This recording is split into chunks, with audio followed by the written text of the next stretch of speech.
Zviri sei? Ndiripo. Kota nyeperonzo wabuda ka. Aiwa ndandisina kuboda mai makabo. Ndandisina kuboda. But inini chakaitika ndechoti musikana paende pa project clear chat redu. Andisi ndakaziya kuti akunyebera ini. Machatsangu ese nditora naibva ndamapaketini kuti mimuzeti nini zvandaitaura andizwana kwaari ndi akauya kwandira chisika for help ndifarire kwandira chikumbira help unzisisa patikaenda kunamuka dhedhi wake ndikati ukatarisa chat avasi dhedhi wake ini nakanditi dhedhi watu akandifonera na1 maloti nantsina mari ndikaita chimbadzo nerudo andabhadhara chimbadzo nanasi akatanziwo ndi unongopinga akangona ndakaita chimbadzo akandifonera na1 ukabvunza gudo ndikaenda paledzo gudo ndikumbira help ndikabuda ndikachimbadzo ndikanotaura ndikandikumbira help dhedhi wakalafu vafa apa kwatiranga akangobuda achingoenda ndikati ko ana malo zvikanzi ndanyama kana senti mwana wamai vangu ndikati naiwe maloti wakauya kunokiwa ukamufonera wangori wani muromo ti maloti ndikuda astra kati ndipe nhambe ekokeshi uri pandiri waya achikoshesa kutengera madrugs asingakoshesa kuti uende pamari zvikanzi handizive vada kutondiuraya unzisisa tanatswaka uvhunze abuja uvhunze abuja pawakafonera abuja iwe uchitaura natanatswa pafoni uvhunze abuja ndakachema ndikati kalafu kana uri munhu akakwana respect maloti ina handiziva nena maloti unzisisa ndobva ndatomutsanangurira pakatangira kutukana kwangu newe ndaita challenge yesongwe pasoro ndikatoti if you check indikakaisa tumoto maloti bvasvika bvaituka I didn't know reason yaita sei nezuro vanhu wewe takatouya pakati peusiku ndobva vaposta kuti wabuda tikati waita sei muchitaura nyaya chitaka muchitsvagira transport and communication tichongonodhindwa kukoti chero musiboimi alright brai aripi ngauye nefoni yamai makara ndikamuti zvoni zvokalafu ndachikumbiro kana pekutaura namaloti she's a good person dangomuti sorry chero ari ndiye akatanga undituka hadizeve kutodzoserwa because ane good words ukundidzoti iwewe wawanikidzwa nangende but one message yasendera ainyepa anombowanikidzwa nangende iwe but andobona machatsangu naye mwana anzi akati ndawanikidzwa ndakarara nangende akatonditi ndine nhumbu cheki machatsi akaposta maketini akatonditi ndine nhumbu akatonditi ndine nhumbu akanditi ndaendeswa iwewe hanzi wakamubhukira Jameson hotel kozi ndakazosvika akumba ndichibva kudelivery saka akabvirei kuJameson kwacho hanzi ndabhadharwa $100 ndikapuwa $100 nangeni but anga futi undikumbira mari ndikati ku $100 yapuwa yaenda kupi yapera mari yapuwa nangeni ndikatanga kutrya kufonera ngeni atokumba foni yakangodairwa but yaisataura ndio waitaura background kanobona ko yakapostwa naketina so ndo pandakataura nangende ipapo ndobatora foni yakismolite tikatompopotera akauya kupage kwako akakomenda achikutuka foni yakismolite akatora foni yangu ndikatusa comment papage ramaloti nefoni yangu andizvifariri akatora mafoni evanhu anosvika 4 uvhunze abuja takatanga tonetsa naye abuja aripo takagara mota because abuja ndiye akazonondisiya kucommunity service ndikati usadaro kismolite mwana mudiki hana chaanoziva nezvekuno kwararo donkwadzisa akasanganikwa naye anorohwa izvozvo hazvisisina basa waiziva I just want to say I'm very sorry. Akauya kwandira ndozviziva bibenzi ndakatozvikloka nezuro hanzi ana malo vari kundi abuse ndikaisirwa foni yangu yadzima pane charger ndikuratidza ndana chandakaclear mufoni mangu naye ifo icharger ichi ndiri kuabuse kakisimo nditsvagero mari yerent ndikatanga kutsvaga mari yerent mina ndikuratidza chat rangu nalandlord vake ane 4 months asati abhadhara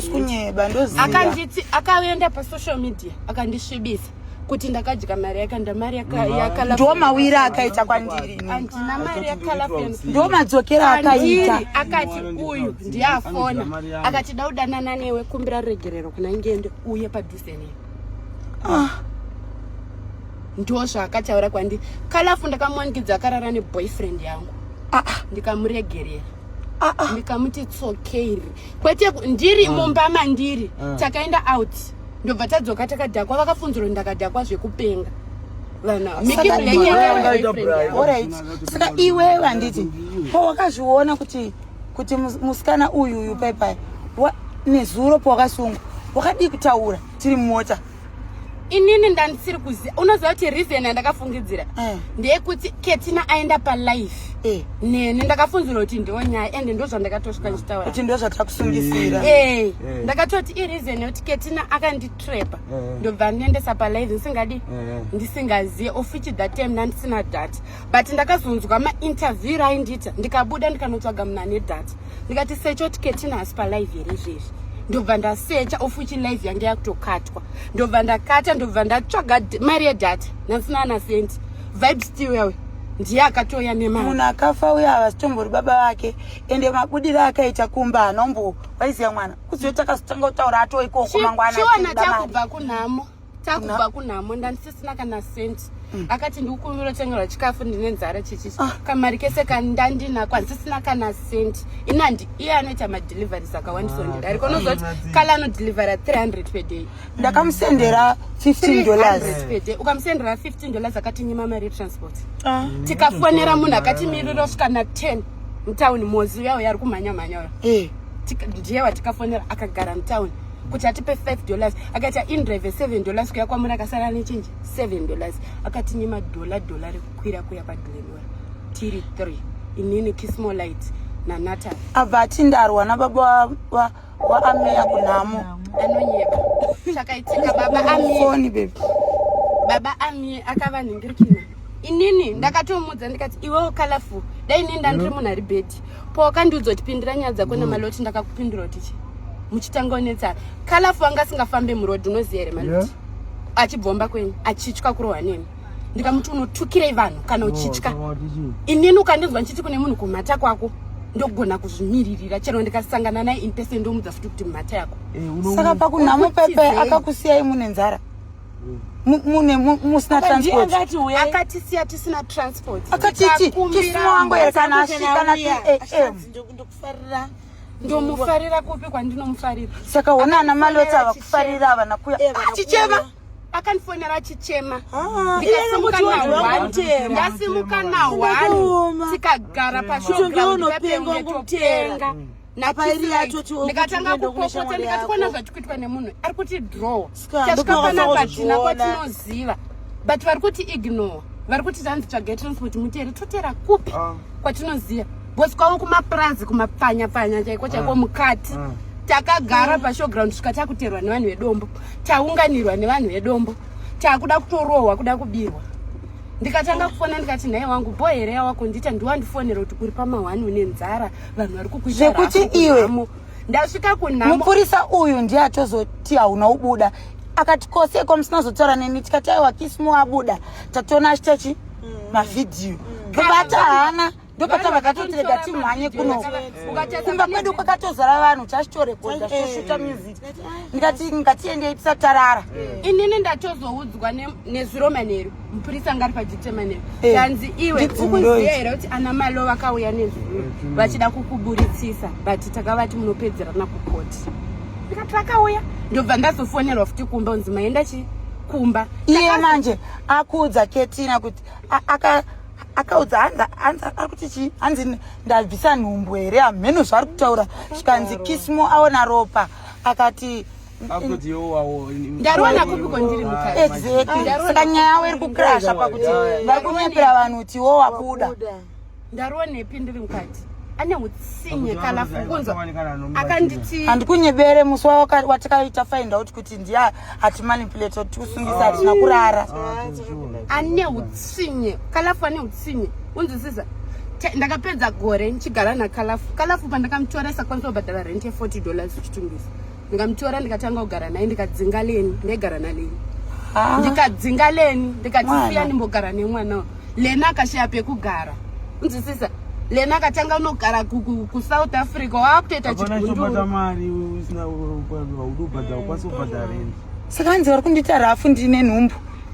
iwe inini akanyatso aindifonera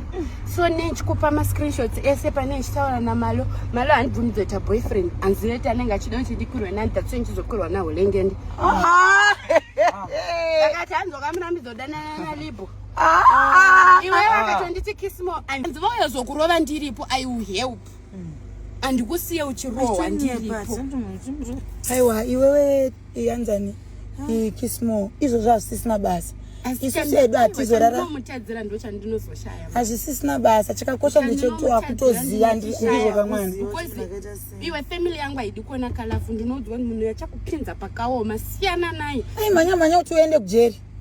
achitaura nana antizozo unzisisa achitaura nana antizozo but inyaya yekuti isusu inini kusungwa kwandakaita mama kutwazviziva vakatodedzwa vari pachechi kunzi mune mwana ari mukati ende mangwana mukasaenda izvezvi nemunamato andikupai kutoenda iwe anyadza sepapapa sei aida kuti usungwe aida kuti uende kujeri asara adyigara pamba because akabva atizvoni handisisiri safe saka hazvitoti tichingoite zvotimuchikizira akufanira kutorara because vanhu vese makomana veve vaizonondirova heye vanonzi ana chairman nanani vakomana vapi vanga vari muraini this time oda wangu kuchikidzira akati hazvitoite brian not safe chakanaitika ndechekuti iye akafanira kundudza akanditi ndiri murodhi ndikuenda takazozviona paketina izvozvo ndarohwa nana maloti ndobva ndati uri papi ndiye ndikutoya kozi kana kuri kurohwa ndindaburitsa machatsi ako tofanira kutorova kaiwewe tofanira kurohwa tese ndobva ndatomuti uri papi ndiye izvezvi ndikurescue zvikanzi hazvitoti uye ndinda kuwe fanira ndibikira sadza nebeef ndobva ndatodza timu randaninaro ndikati mukonava tatrikwa iseda mheno kuti ndikuyazorohwa kana ndikuyazoitwa sei nzisisa ndobva ndatodedza boys kana mukatasa muraini mamakazara vanhu kozi yanga ati mukuya nemagunzu achinyepa pesera nemapurisa kanzi vada kutokurova kwokupesera bvati yavari kuya nayo dasoyakona dai ndakaziva kuti polisi ndaisatombotisa ndakazviona ndaitoti igunzu iwe dai yange iri polisi ndaimhanyira here pakombi yendonoti help because munhu aikutandanisa ndewe indrive saka ndosika wakatotiza cause mapurisa akazoita kakutera pamashure indakatoti hotka ndorimwe remamonya acho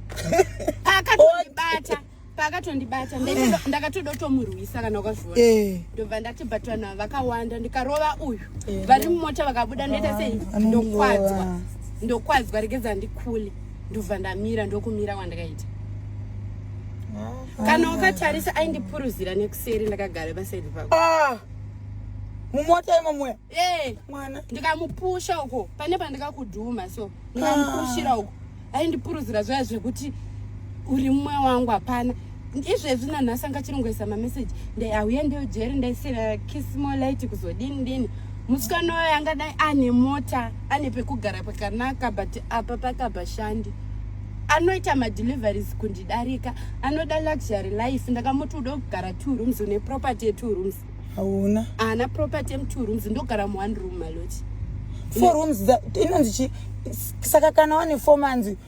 usingabhadhira rent ukugarira pano pausingaafforda anoafforda but anokwana anokoshesa kuchengeta kukoshesa vanhu maboyfriends mari yake yese akada izvezvi anodanana nakalibo kalibo kamwana kadiki libo kalibo kapera kasviba ndakamubvunza ndikati mwana wevanhu ari kupera nei kalafu mwana wevanhu ari kupera nei inini mulife mangu handidanane nemunhu akakwirana nakalafu no matter what chero zuva rikanzi rabuda nepasi handidanane nemunhu akakwirana nakalafu andibate Mickey Black ave boyfriend yangu Mickey Black mafollowers anawo ko kuti hanzizoni mai maka wakanditorera spraga ndozvambodanana spraga kupi ndozvaakandiudza inini ende nyaya yanogara chitaura maini mawirirane rine watatowe uzomurescuwa 078 akomana ngende ndipe avasati vauya anzeda ndipe changes avasati vauya malibo ndaiwa ndachida kuti ndikupe munhu wacho yekuzongonoshandisa kumba mari ndionge hauna mari yakachinja unenge tora namba dzangu saka chodiko chipo chatingatengi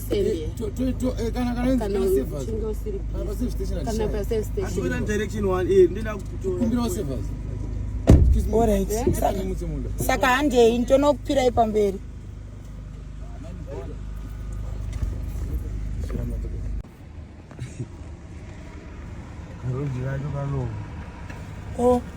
iyi ndiye unopana memu yetransport iyi unozongotengawo chikafu $20 unongotifonera if you need anything notifonera if you need anything sharp